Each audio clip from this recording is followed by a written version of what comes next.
देखिए, आज के इस वीडियो में हम लोग बात करेंगे 67वीं बीपीएससी के एग्ज़ाम में जितने भी क्वेश्चन पूछे गए थे उसका आंसर की के बारे में।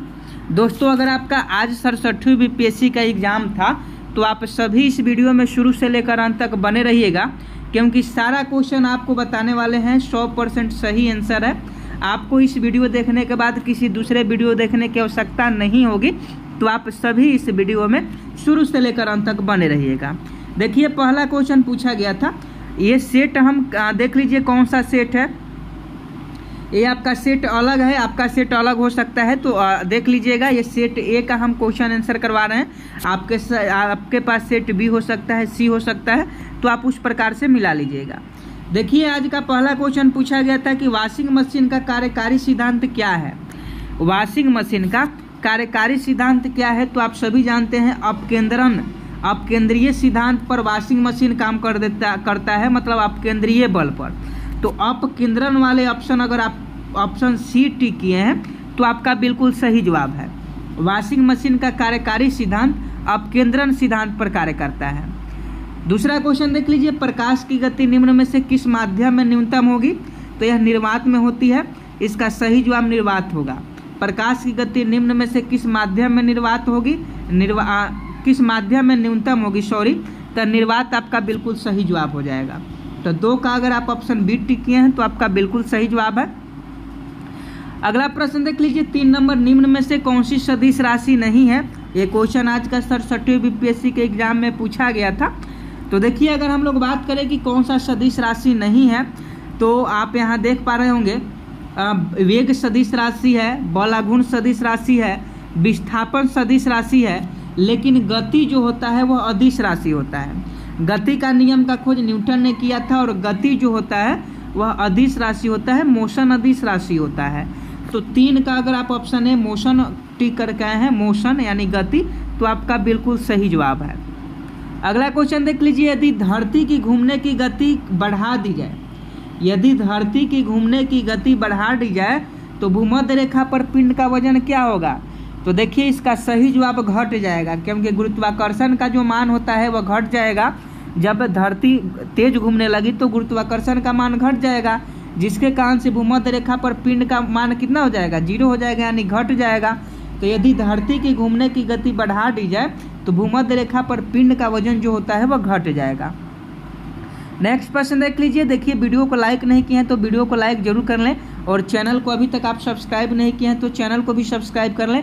क्वेश्चन का नंबर इधर उधर हो सकता है, लेकिन 100% रियल आपको हम आंसर बताएंगे। गति को सर्वप्रथम किसने परिभाषित किया था, तो न्यूटन ने किया था। आप सभी जानते हैं न्यूटन ने गति के 3 नियम दिए थे, और न्यूटन का गति का नियम भी जिसे जड़त्व का नियम भी कहा जाता है, लेकिन गति को सर्वप्रथम किसने परिभाषित किया था, तो न्यूटन वाले अगर आप ऑप्शन टिक करके आए हैं तो आपका बिल्कुल सही आंसर है। नेक्स्ट प्रश्न देख लीजिए, किस नियम के अनुसार समान ताप और दाब पर सभी गैसों के निश्चित आयतन में अणुओं की संख्या समान होती है। तो 6 का सही जवाब देख लीजिए, 6 का पास्कल हो जाएगा। पास्कल का नियम कहलाता है। पास्कल का नियम क्या दिया था, ये गेंद ले लिया था और गेंद में जगह जगह क्या किया था, छेद कर दिया था। मतलब सभी जगह जो है द्रव जो है समान दाब डालता है, यही पास्कल का नियम है।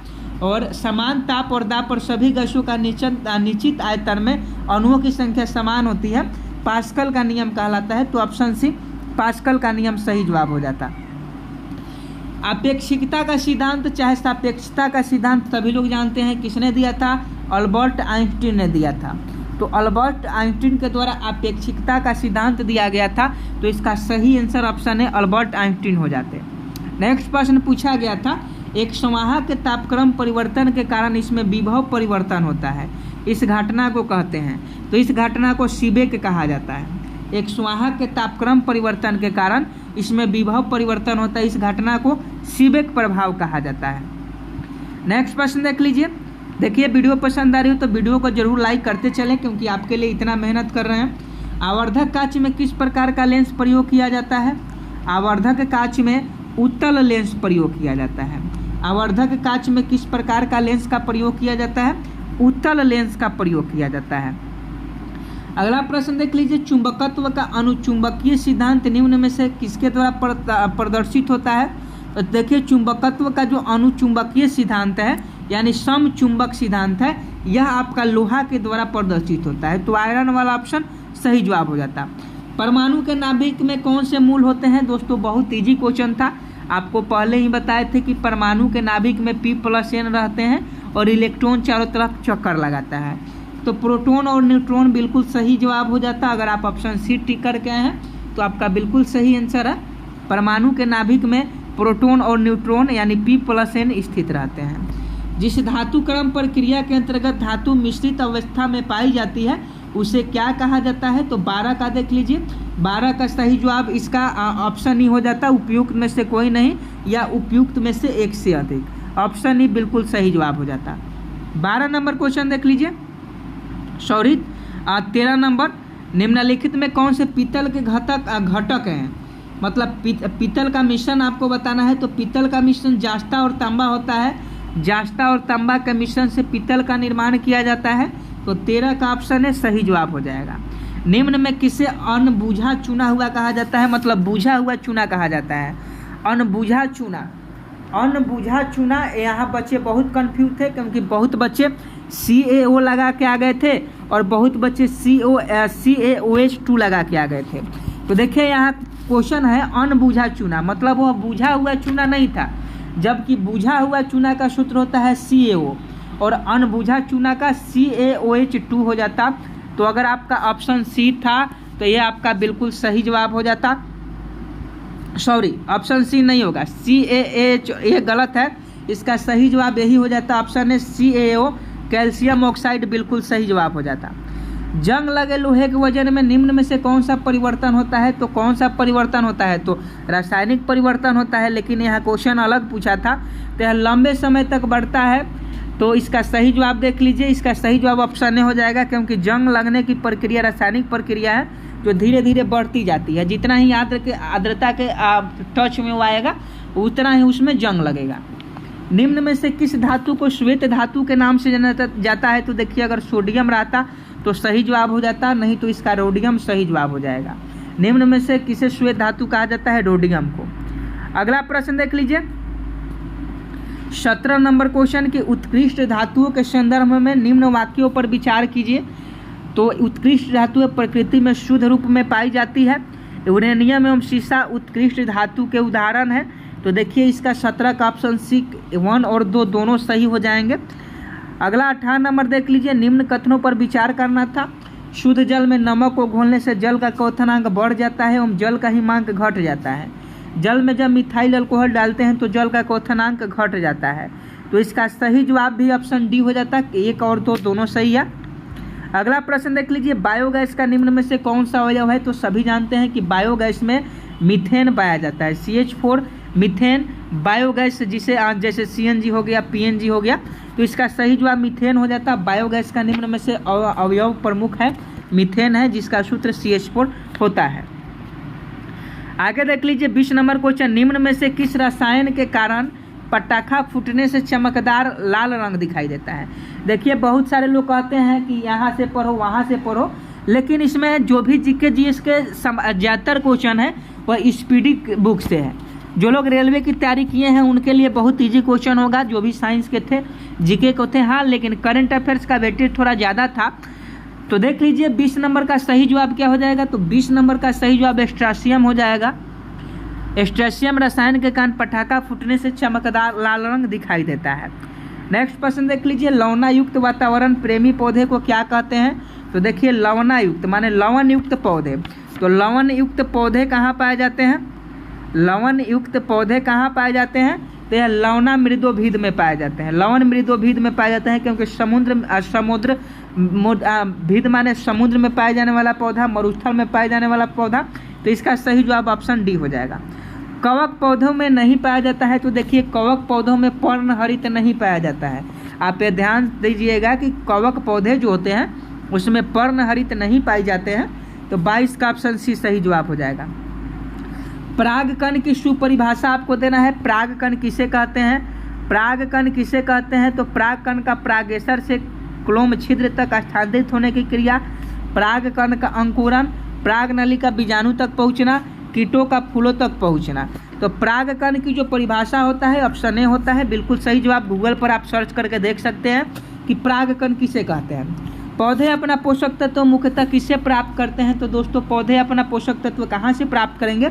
मृदा से प्राप्त करेंगे, मिट्टी से प्राप्त करेंगे, क्योंकि जो भी लवण खनिज होता है वह मिट्टी से ही प्राप्त करते हैं।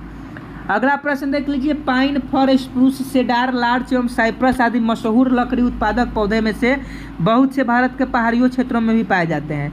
ये सभी क्या कहलाते हैं? तो देखिए ये सभी जो पौधे हैं यह अनावृत बीजी पौधे हैं। अनावृत बीजी पौधे हैं, आप गूगल पर इसको सर्च करके देख सकते हैं। आगे देख लीजिए, निम्न में जोड़ों में कौन सा जोड़ा सही सुमेलित है? तो देखिए स्कर्मी से संबंधित नहीं है, ट्यूबरकुलोसिस एट्रियस से संबंधित नहीं है, टिटनेस बीसीजी से संबंधित नहीं, मलेरिया क्लोरोकिन से इसका सही जवाब हो जाएगा, ऑप्शन डी सही जवाब हो जाएगा। नेक्स्ट प्रश्न देख लीजिए 27 नंबर, लाल रक्त कणिका वाहिनी जंतु है। यहाँ आपको बताना है कि लाल रक्त कणिका वाहिनी जंतु है, लाल रक्त कणिका वाहिनी जंतु है। तो लाल रक्त कणिका विहीन पूछा जा रहा है, तो आपको बताना था कि इसमें से कौन सा जानवर है या जीव है जिसमें लाल रक्त नहीं पाया जाता है। तो यह केचुआ हो जाएगा। केचुआ में लाल रक्त नहीं पाया जाता है, केचुआ आपका बिल्कुल सही जवाब हो जाएगा। मेढक में लाल रक्त पाया जाता है, और यहाँ इसका सही जवाब मेढक हो जाता है। केचुआ में लाल रक्त पाया जाता है क्योंकि किसानों का मित्र कहलाता है केचुआ। केचुआ में लाल रक्त पाया जाता है, सांप में भी लाल रक्त पाया जाता है, मोर में भी लाल रक्त पाया जाता है, लेकिन मेढक में कभी भी आप मेढक को रोड पर मरे हुए देखे होंगे तो उसमें से रक्त नहीं गिरता है। तो मेढक इसका सही जवाब हो जाएगा। लाल रक्त कणिका विहीन जंतु मेढक है। अगला प्रश्न देख लीजिए, कार्बोहाइड्रेट के उपघोटनोपरांत अंतिम रूप से क्या प्राप्त होता है? तो माल्टोज प्राप्त होता है। अमीनो अम्ल, ग्लिसरॉल, ग्लूकोज ये सभी गलत है, माल्टोज प्राप्त होता है, तो ऑप्शन डी सही जवाब हो जाएगा। अधिकतर एंजाइम होते हैं तो सभी एंजाइम प्रोटीन होते हैं, ज़्यादा से ज़्यादातर एंजाइम जो होते हैं वो प्रोटीन ही होते हैं, तो इसका सही जवाब प्रोटीन हो जाएगा। अगला प्रश्न देख लीजिए, किस वैज्ञानिक चिकित्सक ने पहली बार टीकाकरण की शुरुआत की? एडवर्ड जेनर ने। एडवर्ड जेनर ने पहली बार टीकाकरण की शुरुआत की। नेक्स्ट प्रश्न देख लीजिए, जुलाई 2022 में किस देश के पूर्व प्रधानमंत्री शिंजो आबे की चुनाव अभियान के दौरान गोली मारकर हत्या कर दी गई थी? तो इसका सही जवाब जापान के थे। जापान के पूर्व प्रधानमंत्री शिंजो आबे थे जिनको चुनाव अभियान के दौरान गोली मारकर हत्या कर दी गई थी।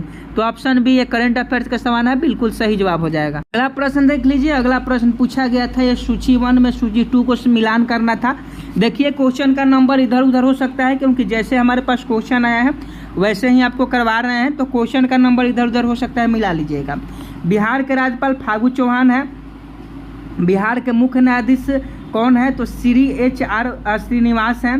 बिहार के मुख्यमंत्री श्री नीतीश कुमार है और बिहार के मुख्य चुनाव आयुक्त श्री संजय करोल हैं। तो देख लीजिए कौन सा सही जवाब हो जाएगा। तो इसका सही जवाब आपका बी का 1 का 4, बी का 3, बी का 3, बी का 2, इसका सही जवाब ऑप्शन डी हो जाता। अगला क्वेश्चन पूछा गया था कि बिहार में ऑपरेशन प्रहार किससे संबंधित था? तो देखिए ये कोविड-19 टीकाकरण से संबंधित था, ऑपरेशन प्रहार। आगे देख लीजिए, बिहार के ऋतिक आनंद ने ब्राजील में आयोजित 24वें summer deaf badminton Olympic Bharat के लिए कौन सा पदक जीता? तो ये स्वर्ण पदक जीता। हाल ही में बिहार में किस स्थान पर उत्तर भारत का पहला बर्ड रिंगिंग स्टेशन खोला गया है? तो ये देखिए आपका भागलपुर में खोला गया है बर्ड रिंगिंग स्टेशन।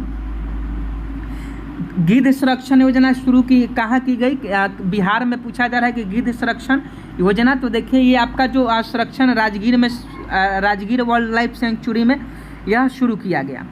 अगला प्रश्न देख लीजिए, प्रथम बौद्ध महासभा कहाँ आयोजित की गई? तो यह राजगीर में हुआ। प्रथम बौद्ध महासभा कहाँ आयोजित की गई? राजगीर में। किस गुप्त शासक ने अपने बड़े भाई की हत्या कर दी थी? तो इसका सही आंसर बताइएगा। तो इसका सही आंसर ऑप्शन ई हो जाएगा, इसमें से कोई भी नहीं है। इसका सही जवाब उपयुक्त में से कोई नहीं हो जाएगा। 63 नंबर, वर्धन राजवंश की स्थापना किसने की? तो वर्धन राजवंश की स्थापना किसने की? तो इसका सही आंसर पुष्यभूति हो जाएंगे। अगला प्रश्न देख लीजिए, अगला प्रश्न पूछा गया था कि रोमन साम्राज्य से व्यापारिक संबंध किसने स्थापित किया था?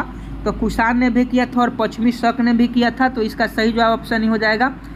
यहाँ देख लीजिए, मुस्लिम शासक जिसका साम्राज्य दार उल इस्लाम का एक भाग माना जाता था, तो ये बलबम सही आंसर हो जाता है, बलबम। अगला क्वेश्चन पूछा गया था कि इनमें कौन सा खलीफा का शक्ति का विरोध किया, तो खलीफा का शक्ति का विरोध करने वाला अलाउद्दीन खिलजी था। अगला क्वेश्चन देख लीजिए, तुगरिल खान ने किसके शासनकाल के दौरान विद्रोह किया था, तो ये आपका इसका सही जवाब, ये दोनों क्वेश्चन अलग अलग है, इनमें किसने खलीफा के शक्ति का विरोध किया और इसमें ये दोनों क्वेश्चन अलग अलग है, देख लीजिएगा। और इसका सर्वप्रथम किस मुगल शासक ने ब्रिटिश के विरुद्ध संघर्ष किया था, तो औरंगजेब ने। इसका पीडीएफ आप लोग ले लीजिएगा, पीडीएफ में इसका सही आंसर आपको दे दिया जाएगा, क्योंकि वीडियो बहुत लंबा हो गया है। और आपको बता दें कि इसका पीडीएफ में सभी 150 प्रश्न जो आपके 67वीं बीपीएससी के एग्जाम में पूछे गए थे, सभी का प्रश्न का हल मिल जाएगा। पीडीएफ ले लीजिएगा, चैनल को सब्सक्राइब कर बेल आइकन को प्रेस कर दीजिएगा और कमेंट बॉक्स में पीडीएफ लिखिएगा। पीडीएफ का लिंक ऑटोमेटिक ओपन हो जाएगा, वहाँ से पीडीएफ आप लोग ले लीजिएगा। मिलते हैं नेक्स्ट वीडियो में, कट ऑफ वाला वीडियो बहुत जल्द आने वाला है। मिलते हैं नेक्स्ट वीडियो में, तब तक के लिए जय हिंद।